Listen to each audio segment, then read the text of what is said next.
Kaya pala hindi nagpapakita matagal na itong bagong supreme leader ng Iran dahil ayon sa report, ito daw ay unconscious o walang malay mga tol. Parang coma, ganun no? So pag-usapan natin to mga tol, samahan ninyo ko. I'm just a young nigga chillin' on it. First time I seen ice was a So etong balitang to mga kapatid ay hindi lang galing sa kung saan saang post. Hindi lang to galing mga kapatid sa mga vlogger. Ito'y galing no sa isang reputable no at talagang isa tong mainstream media mula rito sa India mga kapatid, which is alam naman natin hindi sila pro-West no. So hindi natin to masasabing pabor sa Amerika. So ito is galing sa first post etong report na to. Sabi rito, Iran's new supreme leader is reportedly unconscious and unable to govern. Walang kakayanan para mamuno. Unconscious pa, di ba? According to a fresh intelligence assessment. Kaya pala no, sobrang tagal na at mula nung maupo ito at na-report mga tol, ayon din kay Secretary of War Pete Hegseth, sabi niya ganun, likely disfigured, di ba? Sabing ganun. Etong bagong supreme leader si Mojtaba Khamenei, matagal na siyang hindi nagpapakita in public na hindi nga siya gumagawa ng video eh. Kasi kahit naman nasa bunker siya, napakaraming kamera ng Iran, pwede naman siyang gumawa ng video doon para ilabas at makita ng kanyang mga nasasakupan. Pero magpahanggang ngayon, walang ganon, di ba? So sabi rito is unconscious nga daw siya and unable to govern. No? The memo said to draw on American and Israeli intelligence states that Mojtaba Khamenei is being treated for severe medical condition in the holy city of Qom. No, ginagamot daw no dito sa lugar na yan. It claims he is in no condition to take part in decision making as the country remains under strain. So wala siyang kakayanan mga kapatid para magdesisyon o magbigay ng desisyon o maging part ng decision making mga kapatid no dito sa bansa na ngayon ay inaatake ngayon at under pressure pa. Khamenei, 56 years old na to, has not appeared in public since succeeding his father, Ali Khamenei, who was killed at the outset of the war along with several close family members. Officials had previously described his own injuries as minor but offered no clear explanation for his continued absence. Sinasabi ng mga official, minor injury lang yung natamo nito ni Khamenei, no?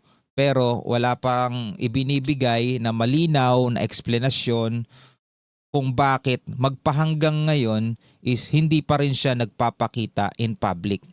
'Di ba? Pwedeng oo nagtatago siya, pwedeng nandoon siya sa bunker, 'di ba? Pwedeng nandoon siya. But then again, pwede naman din talaga siyang gumawa ng video doon o mag-video ng kanyang mga sinasabi.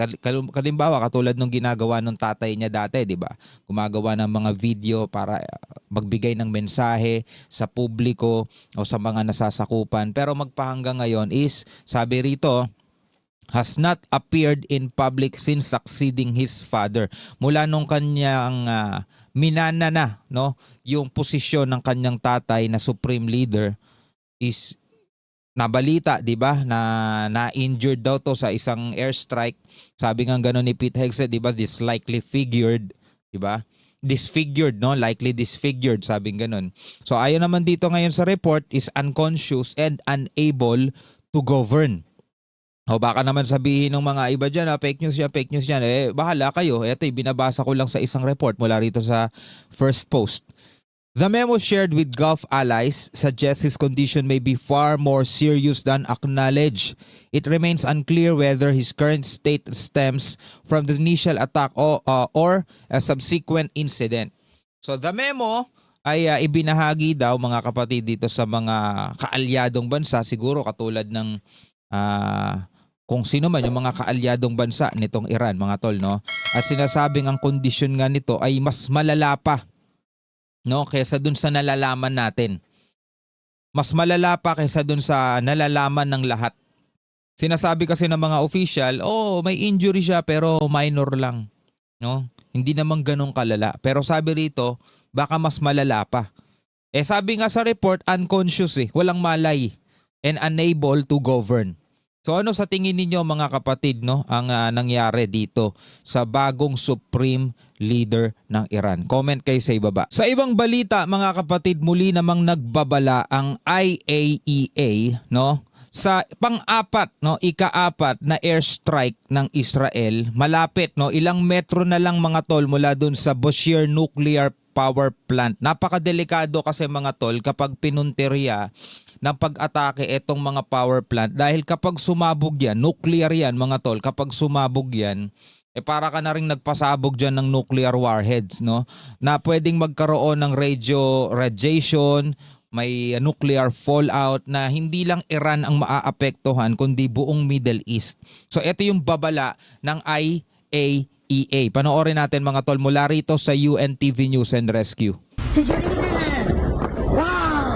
Kinumpirma ng International Atomic Energy Agency na may epekto ang pinakahuling pag-atake ng US at Israel sa Bushehr Nuclear Power Plant. Ito yung sabi mga kapatid. Once again, IAEA Director General Rafael Grossi warns that continued military activity near the BNPP, ito yung Bushehr Nuclear Power Plant mga kapatid, an operating plant with large amounts of nuclear fuel could cause a severe radiological accident with harmful consequences for people and the environment in Iran and beyond. Hindi lang Iran mga tol ang maaapektuhan nito, sabing ganun, and beyond. No, pwedeng madamay mga tol maging yung ibang mga bansa na nakapalibot dito mga tol. Kasi nga syempre pwede yan tangayin ng hangin. Hanggang saan pa ba makakarating? Baka hindi lang yan dyan. Kasi alam naman natin ang hangin lang umiikot yan sa buong mundo. Diba? So napakadelikado niyan. Iran. Ayon sa pag-aanalisa sa pinakahuling satellite image ng lugar at sa ulat mula sa planta, walang tinamong pinsala ang mismong planta, subalit ang pinsala ay naitala 75 meters lamang ang layo mula sa perimeter nito. Biruin mo 75 meters lang mga tol ang layo, napakalapit na nun. Napakalapit, 75 meters. Hindi ka nga mapapagod lakarin yun eh.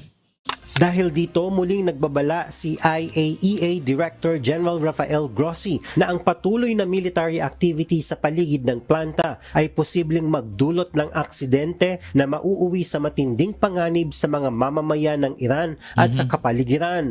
Ang Bushehr Nuclear Power Plant ay aktibong gumagana at naglalaman ng malaking supply ng nuclear fuel. Ayon sa opisyal, Malaking supply ng nuclear fuel.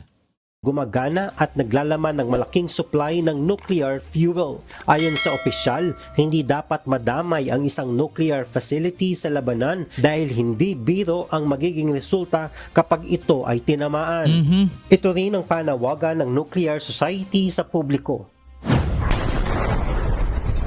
Nitong mga nakaraang araw, sunod-sunod ang ginawang pag-atake ng Israel sa Bushehr. Isa sa target ang underground missile storage bunker sa military airbase doon.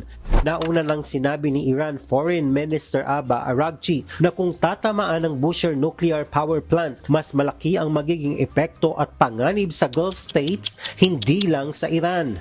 Isa sa panganib na maidudulot nito ay ang pagkontamina ng tubig na malaki ang halaga sa Gulf nations na nakadepende sa desalination ng tubig dagat dahil wala itong natural source ng inuming tubig. So parang tinamaan mo na rin yung desalinization dun. Kasi mga tol, wala nga silang natural source ng tubig dyan. Wala silang ilog, wala silang bukal, wala silang pinagkukunan ng maiinom. Ang tanging ginagamit lang nila dyan na pagkukunan ng tubig is dagat. Diba? Dagat lang, tapos dadaan yan sa desalinization para malinis yon, matanggal yung alat at maging drinking water yung tubig dagat. Biruin mo kung paanong technology ginagamit nila dyan.